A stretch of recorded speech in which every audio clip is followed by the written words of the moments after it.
Okay. Let's do this.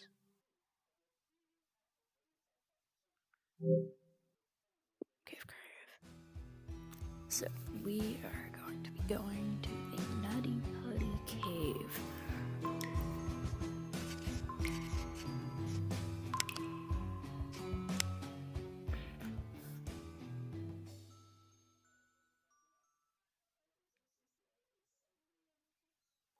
Welcome, adventurer. I'm Brandon, and I'll be your voice guide through the Nutyputy Cave. Alongside this narration, you'll find 10 audio tapes scattered throughout the cave, one for each unique section. Collect them all to uncover the full story of this remarkable place.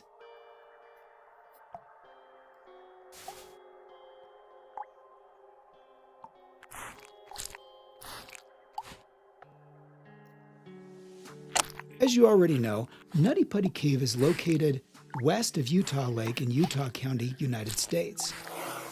Despite its big reputation, the cave isn't actually that large. The total mapped length is about 1,355 to 1,400 feet, with a depth of roughly 145 feet. From this point, the cave splits into two routes. You can head left to enter the maze, or go right. Feel like sliding? You're not alone. At the height of its popularity, the cave drew more than 5,000 visitors a year. So much traffic wore the rock smooth, and experts warned that a fatal accident was only a matter of time in one of its main features, a long 45-degree chamber known as the Big Slide, where we are right now.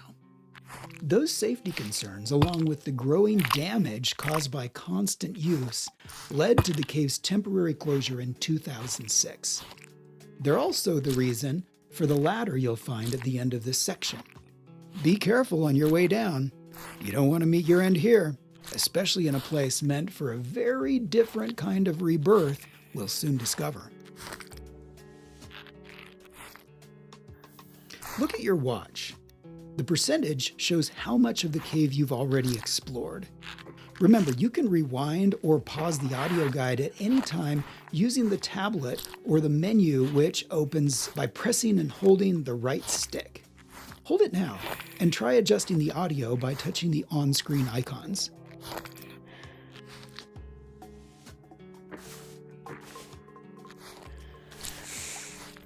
Okay.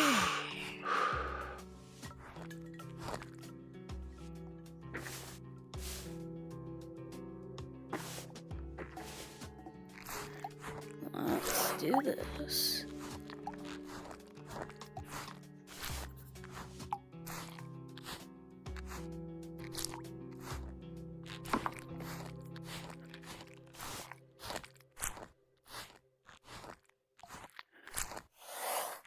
The corridor to the left leads to Ed's Push and the story of what happened there.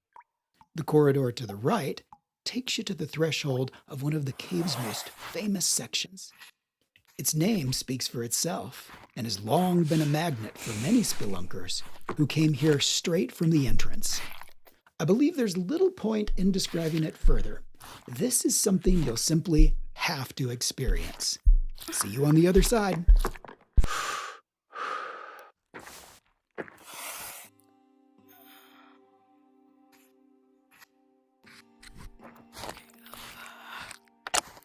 Even before Jones's death and the permanent closure of the cave, there were many cases of people getting lost here, with Boy Scouts being perhaps the most frequently rescued group over the years. Some veterans recall that the early explorations were much more wild, muddy, improvised, and with little preparation. In later years, rules, managed access, and safety protocols were introduced to prevent accidents and protect the cave from littering. Tired and panicked visitors had sometimes abandoned helmets, clothing, dead batteries, and other items, things that not only spoiled the sense of exploration, but in the dark, wet passages could cause dangerous accidents. The guiding rule in Nutyputy was simple: never squeeze into a place you might not be able to get back out of. Here, you can squeeze through anywhere. If you feel stuck, try moving your head in line with your hands to push forward or back out. We're now traveling through Vein Alley, another biologically named section of the cave. Names like this, as well as the aorta crawl and the birth canal, are not merely metaphors for the vein-like network of winding passages. They also reflect the cave's unique ecosystem, which hosts an endemic fauna. Various insects and bats have specifically adapted to survive in these dark, narrow chambers, making Nutyputy not only a remarkable geologic formation, but also a site of considerable biological interest. The alley has several branches. If you want to achieve a 100% exploration rating of the cave, try to visit them all. The Vein Alley marks the end of the right route through the cave. So when you feel you've had enough, you can make your way back to the entrance.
We're approaching the site of John Jones' tragic accident.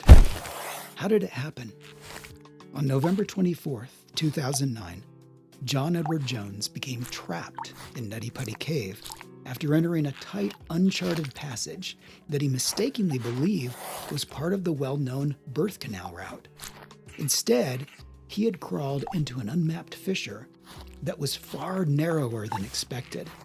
The passage sloped downward and constricted as it went, forcing him headfirst into a nearly vertical section where his body became wedged.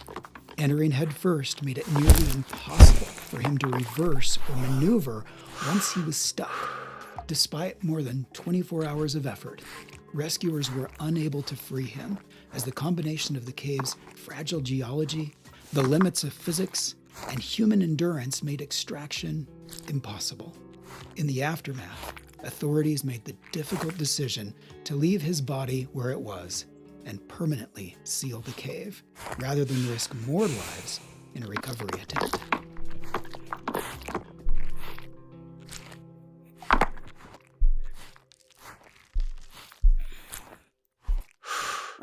this is the end.